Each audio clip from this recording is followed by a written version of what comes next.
On se pose souvent la question de savoir comment organiser les réseaux sociaux à l'intérieur d'une entreprise et notamment la gestion quotidienne. Alors soit on a externalisé ça, soit on a confié cette mission à quelqu'un et se pose la question de savoir jusqu'où va l'autonomie et la responsabilité. C'est vrai que c'est une nouvelle approche de la communication qui suppose de lâcher prise. Alors, je viens vous dire ici quelques raisons pour vous, chef d'entreprise ou porteur de projet, quelques raisons de lâcher prise justement et d'utiliser cette mission difficile, spécifique, pour engager quelque chose de très différent avec vos équipes de ce que l'on a l'habitude de faire pour la mise en œuvre de la communication. Bonjour, c'est Nathalie Sahuc, vous êtes sur le podcast Comme et Projet, c'est l'épisode 56.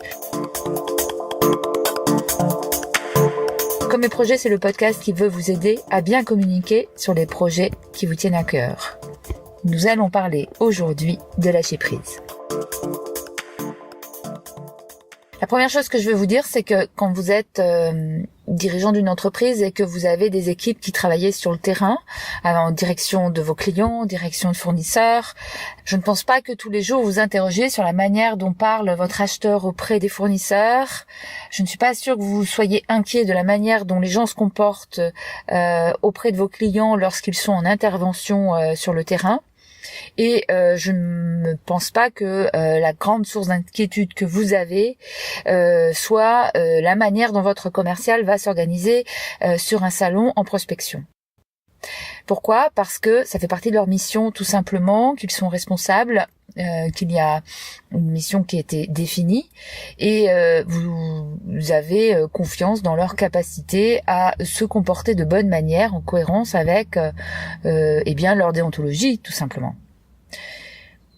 Animer des réseaux sociaux pour le compte d'une entreprise, c'est tout à fait une mission professionnelle qui peut être définie et au fond on se demande pourquoi on a cette peur inconsciente et on se dit mais comment est-ce qu'ils vont bien savoir parler de l'entreprise ?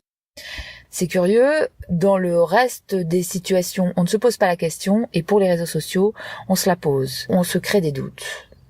Moi, il me semble que si vous considérez que animer des réseaux sociaux fait partie des missions au même titre que de répondre à un client, définir un besoin, effectuer des devis, il n'y a pas de difficulté spécifique à demander à des professionnels de remplir une tâche qui fait partie de leur feuille de route.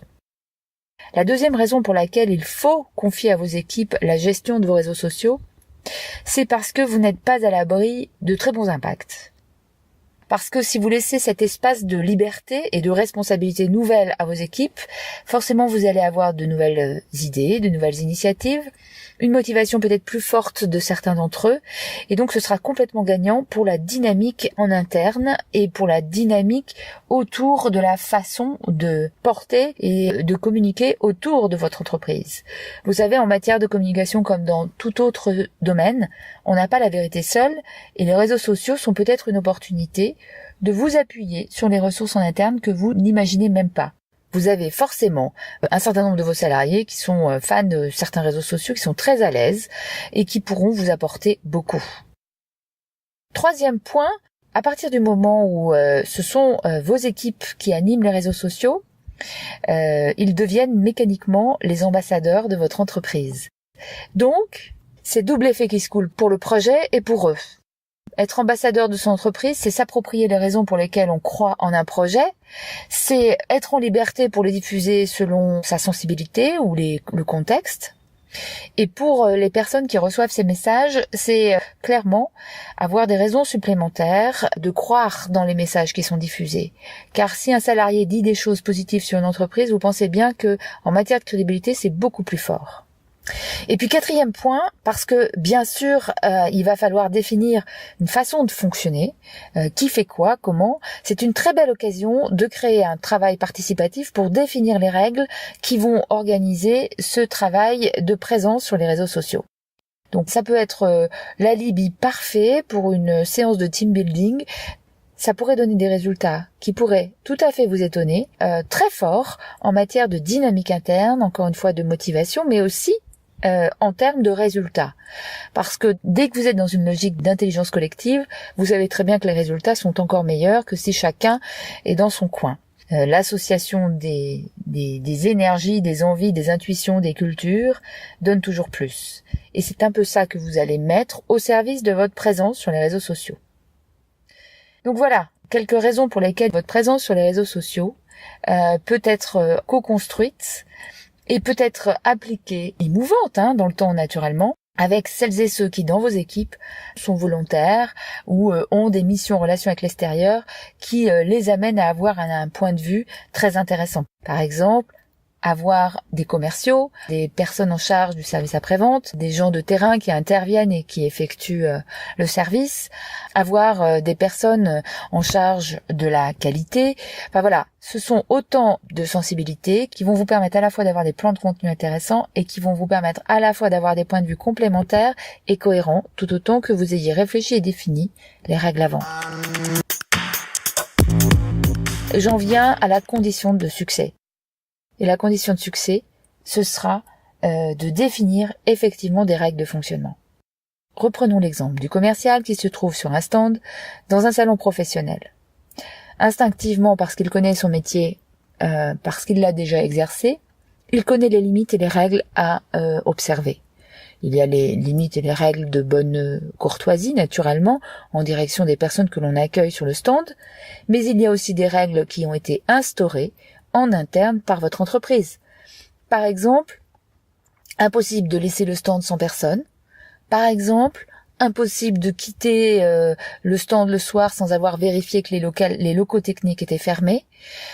Par exemple, on ne peut pas laisser une personne attendre plus de 30 minutes sans avoir un interlocuteur et il va donc falloir trouver une solution pour l'accueillir et recevoir sa demande.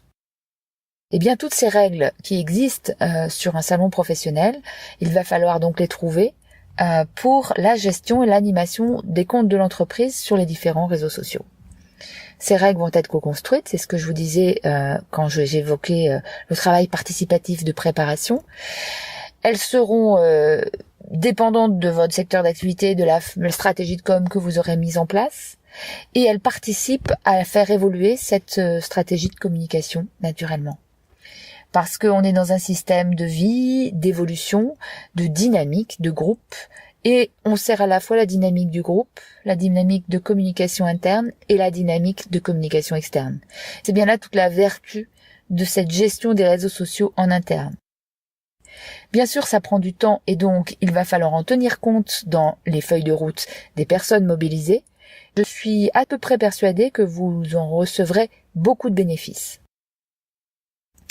Et puis pour les plus craintifs qui ont décidément beaucoup de mal à lâcher prise et à laisser écrire des choses sans qu'ils n'aient tout validé, parce qu'en fait, c'est vrai que c'est complètement antinomique par rapport à la communication descendante. Pour les plus réfractaires qui ont vraiment peur de lâcher la bride et qui sont un peu catastrophés par la prise de risque que cela représente, je crois qu'il faut relativiser les choses. D'abord parce que la vie d'un post, c'est très court, à peine 24 heures pour LinkedIn, quelques heures pour Twitter, voire quelques minutes. Il faut donc relativiser l'importance d'un post malvenu. Et même s'il est malvenu et repris, on n'est pas en train de jouer sur la vie de l'entreprise. Les gens que vous aurez incités à intervenir sur les réseaux sociaux ont le droit à l'erreur aussi. Il vaut mieux faire en sorte de rectifier les erreurs plutôt que de ne pas tenter l'expérience. Le risque est relativement faible par rapport à l'impact et aux bénéfices que peut en tirer le projet ou l'entreprise. Et pour le redire d'une autre manière, au sein de toute entité, la coopération suppose de faire confiance aux autres. Je pense qu'il faut faire confiance à vos équipes et le cas échéant intervenir pour rectifier. En tout cas, cette éventualité n'est pas suffisante pour ne pas tenter l'expérience. Encore une fois, accepter d'être surpris par le résultat. Voilà pour cet épisode 56. Je vous invite à le partager, à interagir. Si vous n'êtes pas abonné à ce podcast, je vous invite à le faire. Il y a déjà 55 épisodes à écouter plus en amont. Quant à moi, je vous dis à très bientôt pour un prochain épisode. Merci à vous.